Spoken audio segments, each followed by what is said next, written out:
Hello everyone, good evening, welcome back to my channel. তো আশা করছি তোমরা সবাই ভালো আছো আর আমরাও ভালো আছি। এই দেখো, তো বৃষ্টি ভেজা সন্ধ্যাবেলায় এলাম তোমাদের সাথে একটু আড্ডা দিতে। হ্যাঁ, বলে দাও যে হ্যালো এভরিওয়ান, বলে দাও। বলো। লজ্জা পেয়ে গেছে।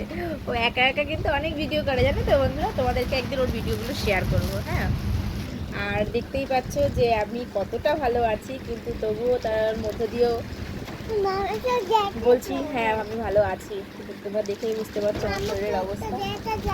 হ্যাঁ, দেখা যাবে, কিন্তু কী করবো বলো, সমস্ত প্রতিকূলতার মধ্য দিয়ে আমাদেরকে এগিয়ে যেতে হয়, সময় তো কখনো থেমে থাকে না।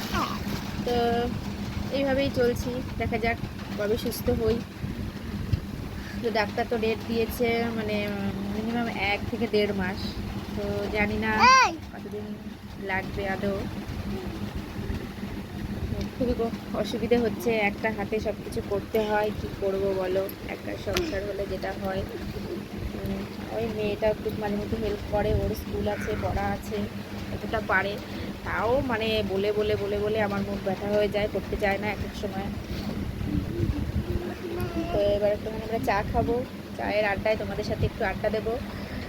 আর কি বলবো, আমাদের চাটাই আমাদের কাছে বলতে গেলে অনেক কিছু। সন্ধ্যেবেলা চায়ের চা, মুড়ি, এটা গরিবের জন্য অনেক বড় কিছু। এই দেখো, গরম গরম দুধ চা এখানে আমি আর আমার মেয়ে খাবো। আর এখানে এই যে মুড়ি নিয়েছি, তো ভাবছি এই কটা মুড়ি, আসলে মুড়ি কটা শুধু আমিই খাবো চা দিয়ে, আর ও ওই যে বিস্কিটটা দিয়ে মুড়ি দিয়ে মানে চা খাবে, ও মুড়ি খাবে না। তো সেই জন্য ওই কটাই মুড়ি নিয়েছি আমি। তো বন্ধুরা, আমাদের ভিডিওটা যদি ভালো লাগে তাহলে অবশ্যই লাইক করো, সাবস্ক্রাইব করে চ্যানেলটার পাশে থেকে টাটা।